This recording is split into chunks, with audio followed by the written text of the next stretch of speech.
Reasoning में एक और चैप्टर से रिलेटेड क्वेश्चन आपसे पूछा जाता है जिसका नाम है असर्शन एंड रीजन, या फिर हम इसको कहते हैं अभिकथन और कारण। अब यहाँ पर किस तरह के क्वेश्चंस पूछे जाते हैं, आपको असर्शन दिया होता है उसमें कुछ डेटा दिया जाएगा और एक रीजन आपको दिया जाएगा उसमें कुछ डेटा दिया जाएगा। आपको यहाँ पर ये चेक करना होता है कि ये दोनों सही हैं या दोनों गलत हैं, और अगर ये सही हैं तो इनको सही मार्क कर दो, गलत हैं तो इनको गलत मार्क कर दो। अब इसके जो क्वेश्चंस हैं वो कौन से चैप्टर्स से रिलेटेड होते हैं, आपके साइंस से रिलेटेड क्वेश्चंस यहाँ पूछे जाएंगे, जीएस से रिलेटेड क्वेश्चंस यहाँ पूछे जाएंगे। यहाँ पर कुछ क्वेश्चंस मैंने रखे हैं, वो एग्जांपल्स हैं इन चीज़ों के कि किस तरह के क्वेश्चंस आपके सामने यहाँ देखने को मिलेंगे। जिसमें से क्वेश्चन नंबर फर्स्ट आपके सामने है कि केंचुए जो हैं वो मृदा की उर्वरकता को कम करते हैं, मतलब फर्टिलिटी को कम करते हैं मिट्टी की। तो आपको पता है कि केंचुए, तो ये बात तो गलत बोली गई है। केंचुए तो क्या काम करते हैं, मिट्टी की फर्टिलिटी को बढ़ाते हैं, इसीलिए उन्हें किसान का मित्र भी कहा जाता है। इसका मतलब ये तो गलत है। फिर सेकंड को अगर हम रीजन को देखें तो वहां पर कहा गया है कि वे मृदा को नरम एवं छिद्रयुक्त बनाते हैं। ये बात सही है कि वो उसकी फर्टिलिटी को बढ़ाएंगे और मिट्टी को अच्छा सॉफ्ट बनाते हैं। तो इसका मतलब हमारे पास कौन सा विकल्प सही होगा, बी ऑप्शन। यहाँ पर लिखा है कि एजर्सन गलत है लेकिन रीजन जो है वो सही है। कई बार यहाँ पर ऐसे लिखा होता है कि एजर्सन भी सही है, रीजन भी सही है, और रीजन जो है वो करेक्ट एक्सप्लेनेशन है एजर्सन का। तो हम जैसे हमें विकल्प दिए जाएंगे उसी के अकॉर्डिंग हम उसका आंसर मार्क करेंगे।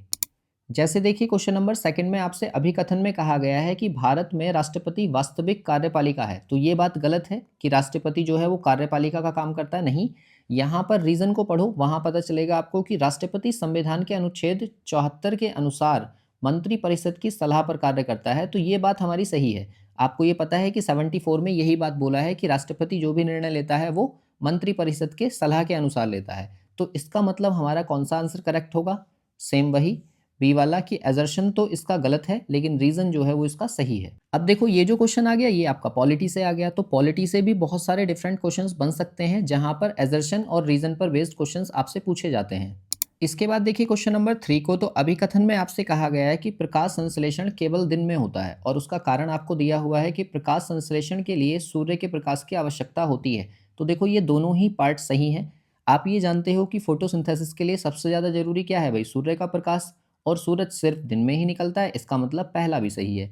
तो इसका जो करेक्ट आंसर होगा वो ऑप्शन सी होगा कि एजर्शन और रीजन दोनों सही हैं, क्योंकि हमें सनलाइट की ज़रूरत होती है। अब यहाँ पर कुछ एक्सेप्शंस होते हैं बट वो साइंस में होते हैं, यहाँ पर नहीं होंगे। इसके बाद देखिए क्वेश्चन नंबर 4 को। तो अभिकथन आपसे कहा गया है कि जिम कॉर्बेट राष्ट्रीय उद्यान जो है भारत का पहला राष्ट्रीय उद्यान है। तो देखो ये क्वेश्चन सही है, क्योंकि जीके में आपने ये पढ़ा होगा कि जिम कॉर्बेट राष्ट्रीय उद्यान जो है वो भारत का पहला राष्ट्रीय उद्यान है। अब ये जीके पर बेस्ड हो गया। अगर आपकी जीके स्ट्रांग नहीं है तो इस क्वेश्चन को आप गलत कर लोगे। और इसका रीजन भी आपको दे रखा है कि इसकी स्थापना जो है वो 1936 में हुई थी। तो ये बात भी सही है। तो इसका मतलब इसका जो करेक्ट आंसर होगा वो एजर्शन एंड रीजन दोनों सही होगा। इसे हम पहले किस नाम से जानते थे, हैली नेशनल पार्क के नाम से।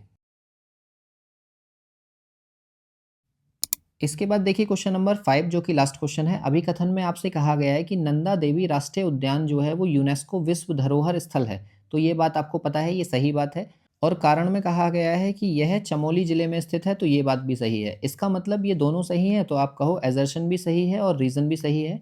तो इसका जो करेक्ट आंसर हम मार्क करेंगे वो ऑप्शन सी होगा। आई होप ये टॉपिक आपको समझ में आया होगा। इसके कुछ क्वेश्चंस मैंने इसलिए लिए हैं ताकि आपको ये पता चल सके कि इसका आंसर किस तरह से मार्क करना है। हालांकि जो सीबीएसई से पढ़े हुए बच्चे हैं उनको ये पता होगा, बट फिर भी कुछ बच्चों को इसके बारे में नहीं पता होगा। तो आपकी जितनी ज़्यादा जीएस स्ट्रांग होगी उतनी ही जल्दी आप इन क्वेश्चंस को सॉल्व कर पाओगे।